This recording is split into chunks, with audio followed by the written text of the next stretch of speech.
Both sides in the prison strike were expecting it would catalyze big change in what many consider a broken system.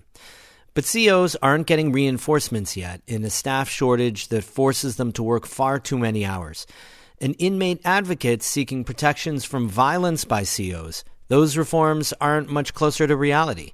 We sort through where prison reform stands as the budget languishes. That's today's story of the day.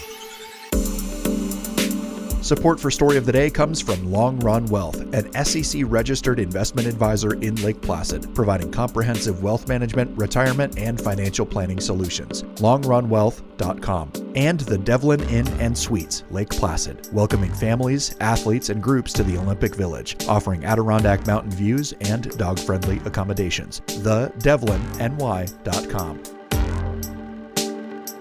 Hey, I'm David Sommerstein. It's Wednesday, April 16th. First up, a grand jury has handed up sealed indictments against multiple correction officers who were allegedly involved in the beating death of an inmate at a central New York prison. The New York Public News Network's Jung-Yoon Han reports. Governor Kathy Hochul says the corrections officers were indicted Tuesday in connection with the March 1st fatal beating of 22-year-old Messiah Nantwi at Mid-State Correctional Facility in Oneida County. This is the second indictment this year of a group of corrections officers related to inmate deaths in New York prisons. Hochul said Nantwi's death was, quote, deeply disturbing. The loss of any life in our correctional facilities is one too many. That does not reflect our values as New Yorkers, and his family deserves justice. Hochul ordered 15 officers to be terminated in connection to Nantwi's death. The indictments will be unsealed on Wednesday. In Albany, I'm Jung-Yoon Han for the New York Public News Network. State lawmakers have reached a tentative agreement on a key issue that was holding up state budget talks. But as John Campbell reports for the New York Public News Network, the agreement wasn't with the governor. Assembly Speaker Carl Hastie says lawmakers struck a deal directly with district attorneys on the issue of pretrial discovery. The governor always said to me she wanted the DAs to be in a good place. The DAs seem to be in a very good place. Hochul has been insisting on changes to the discovery laws, which set deadlines for prosecutors to share evidence with the defense. The state reformed those laws 6 years ago, but Hochul and prosecutors say that's led to too many dismissals. Hochul told reporters there, quote, could be a resolution in sight on the issue, which has been the biggest logjam in budget negotiations. The budget was due before April 1st. In Albany, I'm John Campbell for the New York Public News Network. The Adirondack Rail Trail is nearing completion, with over 25 miles between Lake Placid and Santa Clara already open to the public. Construction on the last leg resumed about a week ago. It's expected to finish up this fall. But even unfinished, the trail is seeing a lot of use. Amy Feireisel has more. Last October, I got out onto the Adirondack Rail Trail for the first time. It was a somewhat chilly weekday, so I was a little surprised by all the traffic I saw. It's a Tuesday afternoon, and it hasn't been crowded at all, but there's definitely been a steady stream of people we've seen. Bikers, people walking their dogs, some kids on little push bikes. That all makes more sense when you look at the Department of Environmental Conservation's numbers of rail trail traffic for its first 6 months, from July through December of 2024. The agency counted about 92,000 visitors in that period, using infrared counters placed in Lake Placid and Saranac Lake. The strongest months, predictably, were July, August, and September. Brian Green, president of the Rail Trail Association, told the Adirondack Explorer that those early numbers stack up well against other East Coast trails and suggest it's already one of the most popular biking and mixed-use trails in the Northeast. Amy Feireisel, North Country Public Radio.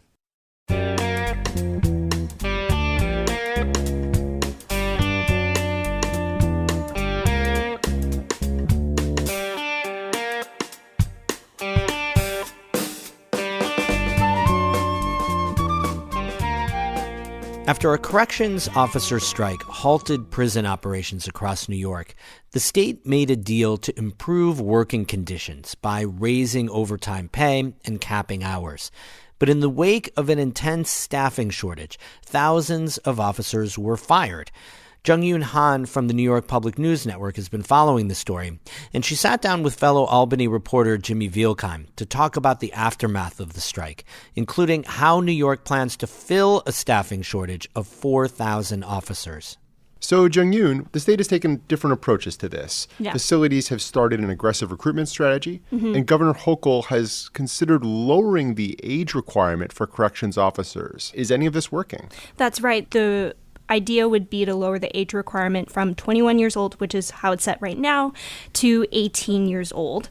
And so I asked one assembly member about this. Her name is Mikhail Solage. She's the leader of the Black, Puerto Rican, Hispanic, and Asian caucus in the legislature. She thinks it's a really good idea because she believes that the next generation can help reshape the prison's culture system. But she also says that the state is going to have to find some way to recruit people from racially diverse backgrounds if they are serious about changing the culture of its prisons. And we should note that this needs to happen now. Yes, because when the strike first began, Governor Kathy Hochul sent in National Guard troops to help ease and alleviate the staffing shortages. To keep those troops in place, it has cost the state $100 million a month.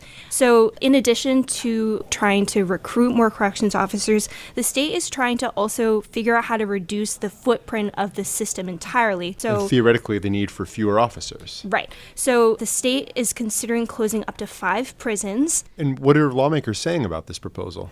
Well, Republicans are rejecting this idea because they think that the better idea is to just rehire those fired corrections officers. Yeah. So Republicans, of course, don't have power in the state legislature. And they've also embraced one of the demands of the striking corrections officers, which was to repeal the HALT Act. Now, that law limits the use of solitary confinement in prison facilities, but the Democrats who control the legislature have said they're very unlikely to change or repeal that. So where are we going from here? Right now, the state is looking into how the law is being implemented. But what I've been surprised by is over the last few weeks, I've heard a growing number of corrections officers and their family members say that they actually don't want to repeal the law outright, which is a departure from their original demand, but rather want to have some changes to how it is functioning at the day-to-day level.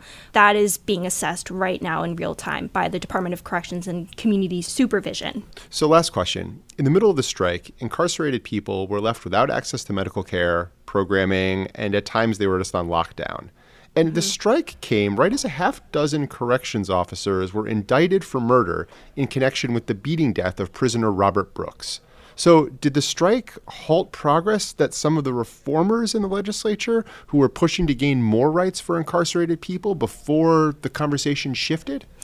If you were to ask criminal justice advocates and progressive lawmakers, they will say yes, that this strike was entirely a distraction for justice being served to Robert Brooks, and that this strike was a distraction of the growing number of assaults on inmates committed by staff over the last few years. In the wake of Robert Brooks' death, Hochul did vow to put in more body cameras and stationary cameras in prisons. She also put together an external review group to assess the culture of the state's prison system entirely. But because of the strike, I'm told by the governor's office that that external review group's work was affected, and the office did not elaborate more on what exactly they meant by that. But we should be seeing a report from this group later this year, hopefully providing some sort of recommendations for how the prison system can move forward. Well, great. We'll certainly be looking for that. Jung-Yoon, thanks for breaking this all down. Thank you, Jimmy. That was the New York Public News Network's Jung-Yoon Han and Jimmy Vielkind. When that prison strike happened last month, NCPR reporters were right there, on the picket line talking with COs, on the phone with inmates inside, and with their families worrying about them. We talked with National Guards people, staffers, everyone we could to report what was really going on inside the prisons and out. We're prepared to respond to a breaking news story in our region like that only because your donations keep us at work. Please donate now to keep our local journalism boots on the ground strong and ready to respond and report the facts. This is a very important spring fundraiser. Our federal funding is under threat. So all of us need to answer the bell and give what we can. Go to ncpr.org/give. Thanks so much for keeping truth and facts at the heart of our work. Music today by Christopher Watts of Canton and Patricia Julian of Burlington. I'm David Summerstein, North Country Public Radio.